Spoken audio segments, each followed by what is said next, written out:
Grand Prix d'Inde sur FAI TV, mon cher Ziv, avec une nouveauté dans notre club DV ici, c'est cette formidable March 701, la voiture de Jackie Stewart en 1970. C'est assez extraordinaire de voir une auto comme ça parce qu'on mesure quand même le temps qui passe. Oui, quel coup de cœur de voir cette magnifique voiture ici, Pierre. C'est magnifique de voir la voiture de Jackie Stewart. Il a d'ailleurs gagné un Grand Prix en 1970, le Grand Prix d'Espagne, avec cette voiture. Donc c'est une grande voiture, une belle voiture. Mais c'est vrai qu'on mesure vraiment la différence en technologie. Tout était tellement rustique. Et on mesure aussi le danger que ces pilotes affrontaient à ce moment-là. Que ça représentait, parce qu'on sait que Stewart, sa carrière, elle a fait même pas 100 Grands Prix, puisque le jour malheureusement de son 100e départ en Grand Prix, son équipier François Sever s'était tué. Et donc Stewart, il a ce fameux record de 27 victoires en 99 Grands Prix. Alors on va faire le lien avec Sébastien Vettel en quelque sorte, parce que lui, il est en train d'enfiler les victoires. Et on se demande si ce fameux record de Stewart ne peut pas être mis à mal par Vettel. C'est vrai, c'est un record qui paraissait inaccessible. 27 victoires en 99 Grands Prix. Jackie Stewart, c'était une autre époque. Et là, on a Sébastien Vettel qui signe aujourd'hui sa 26e victoire de très belle manière. Et il n'a pas encore 100 Grands Prix, donc c'est un record qui risque d'être mis à mal, effectivement. Il n'est pas centenaire et il est bien parti, effectivement, pour mettre à mal ce record-là et bien d'autres. Parce qu'on constate que quand la Red Bull a retrouvé son équilibre, sa performance, Adrian Newey a fait le boulot, ils ont gagné la guerre du développement, comme on dit. On leur avait mis un peu des bâtons dans les roues, on leur avait un peu cherché noix sur les échappements, etc. Et puis pendant l'été, on n'a pas chômé du côté de Milton Keynes.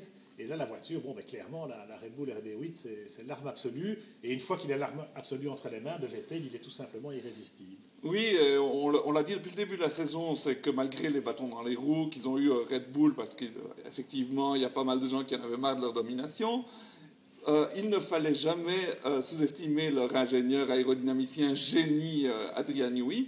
Et effectivement, maintenant, on a l'impression que le rouleau compresseur est bien enclenché. Il sera difficile à arrêter Vettel pour son 3e titre. Maintenant, il faut saluer l'extraordinaire performance de Fernando Alonso cet après-midi. Parce que sans sa magnifique performance, c'est un battant et il ne lâche rien, sans le petit problème de Kers, de Weber, c'est vrai qu'on aurait eu normalement un doublé Red Bull.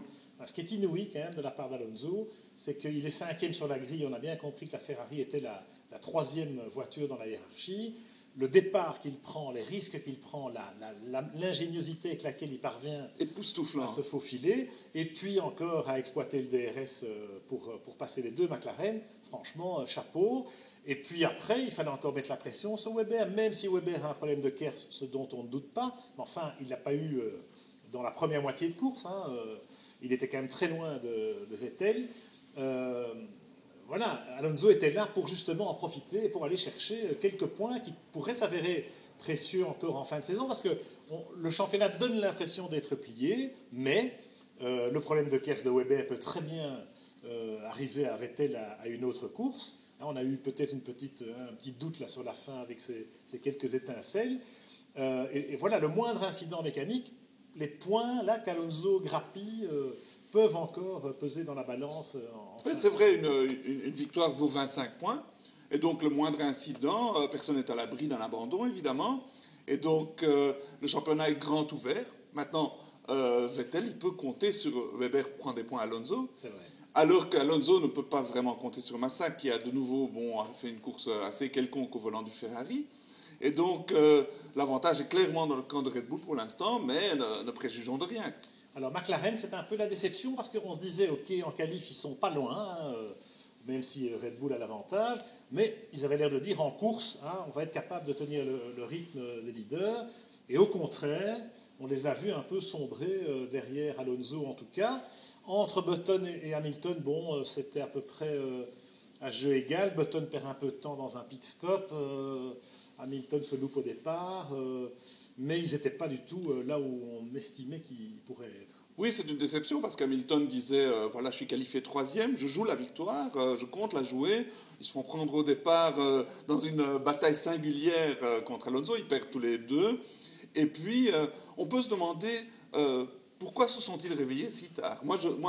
Ils font tous les deux le record du tour dans le dernier tour avant-dernier tour, les deux McLaren Boys, et on se demande pourquoi ne se sont-ils pas réveillés plus tôt, parce qu'apparemment la voiture était capable de signer ce meilleur tour. Oui, bon, ça, donc, il faut voir techniquement la réalité, c'est que les pneumatiques étaient très performants à Moud, jusqu'en fin de course, il n'y a quasiment pas d'usure des pneus, et donc plus la voiture est légère, plus elle s'allège en carburant, et plus ça va vite. Et les McLaren étaient encore en train d'attaquer parce qu'il y avait peut-être encore un coup à jouer, ce qui n'était pas le cas vraisemblablement pour les autres, qui avaient peut-être un peu plus tapé dans leurs pneus aussi. Ils ont changé le pneu un peu plus tard. Enfin, bref, tout s'explique. Derrière eux, alors derrière donc les trois top teams, dans l'ordre Red Bull, Ferrari, McLaren, Ferrari, c'est ce long. Alonso en tout cas parvient à mettre Ferrari peut-être pas tout à fait à sa place dans la hiérarchie. Lotus, bon là aussi petite déception parce que Kimi il est 7e au départ, 7e à l'arrivée et on sent une frustration parce que voilà il est passé à côté d'un peu mieux que ça. On sent depuis quelques courses que Lotus marque le pas.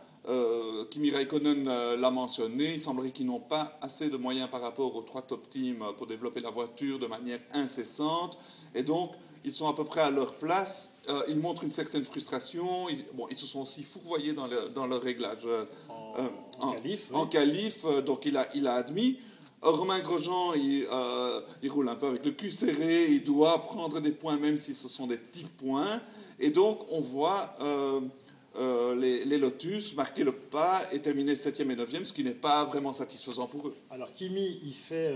on sent la frustration parce qu'au départ, il est quand même à 2 doigts de passer Massa, et puis il est obligé de lever, il est passé. Dans les pit stops, il aurait dû passer devant, franchement. Et puis bon, le problème, c'est que la vitesse de pointe de la Lotus était insuffisante. Même avec le DRS, il n'arrive pas à passer. Et ça doit être particulièrement frustrant pour lui. Romain, il fait une course, certes, un peu dans l'ombre de Raikkonen. Il loupe la Q3 pour 3 centièmes de seconde. Mais bon, on sait qu'il privilégie d'abord pour l'instant une attitude un peu défensive sur le premier tour. Après, il ne peut pas aller plus vite que la musique, même si il y a quand même un exploit de nouveau, et c'est récurrent, c'est Nico Hülkenberg qui prend la 8e place avec la Force India. Oui, magnifique, et de nouveau, il domine son très bien coté coéquipier Di Resta. Donc maintenant, on commence à vraiment voir le Hülkenberg qu'on attendait depuis le début de la saison, nous on le disait depuis longtemps, et on voit que course après course, il domine son coéquipier, il ramène des gros points pour Force India qui en a bien besoin. À nouveau, splendide performance. Moi, une autre performance que j'aimerais bien souligner, c'est la belle performance de Brune Senna. Et fini dans les points aussi. Voilà, il s'est bagarré comme un lion avec son coéquipier entre autres et il a pris le dessus. Donc c'est sympa en cette fin de saison alors que son baquet n'est pas du tout assuré pour l'année prochaine. Donc moi je me réjouis de ça. Voilà, il montre qu'il est au niveau, Bruno, parfois un peu inconstant, parfois un peu irrégulier, mais là il était effectivement dans le coup. Cela dit, on peut peut-être imaginer que la Williams, elle vaut mieux que ça aussi. Imaginons un Adrian Sutil ou un Hülkenberg dans la Williams. C'eût été éventuellement une autre saison. Hülkenberg, on sait qu'il va passer chez Sauber la saison prochaine. Sauber, c'est quand même aussi la déception de ce week-end, en tout cas, parce qu'ils passent tous les deux à côté de leur Grand Prix, Pérez et... Tout à fait, Pérez, on sent qu'il marche beaucoup moins bien depuis qu'il a signé chez McLaren. Il a la tête ailleurs. Oui, c'est paradoxal, mais il marche moins bien. Kobayashi est passé tout à fait à côté de son week-end. On le sentait à côté de la plaque tout le temps, même... Mentalement, je crois que le fait que son baquet ne soit pas du tout assuré, en tout cas j'ai l'impression qu'il ait même perdu son baquet, a dû le déstabiliser, c'est très malheureux, et Sauber marque le pas très fort. Voilà, on verra ce que ça donne lors des derniers Grands Prix, mais c'est vrai qu'on les sent un peu en roue libre. Voilà, pour le reste, pas grand-chose à dire de ce Grand Prix, qui n'était pas vraiment passionnant. Super grosse déception, une fois de plus, de Mercedes. Ils sont nulle part. Apparemment, ils ont la tête sur 2013 et sur la venue d'Hamilton. Et puis, c'est les seuls qui n'ont toujours pas compris les Pirelli. Le pauvre Nico Rosberg, même en sacrifiant la Q3, il plonge dans le classement. Et Michael, on ne va pas tirer sur l'ambulance parce que franchement, il est chez les commissaires pour les drapeaux bleus. Enfin, c'est le monde à l'envers. Un petit mot quand même sur le dernier peloton. Enfin, il y a Jean-Éric Vergne, évidemment, qui a malencontreusement accroché Schumacher au départ. Enfin bon, il lui en devait une. Hein. Mais du coup, Jean-Éric, il passe aussi à côté de son Grand Prix. Cela dit, Toro Rosso n'est pas en mesure de se battre pour les points à la régulière, en tout cas sur ce circuit. Et puis derrière, Charles Pic, hein, qui se refait bien parce qu'il n'était pas bien en qualif. Et là, il fait un départ de folie. Il profite bien justement de la touchée de Schumberg. Et il reste devant Glock toute la course. Cette performance-là, il faut la saluer parce que très souvent les télés n'ont même pas Dieu pour ce genre de course, évidemment, en arrière-plan pour la 20e place.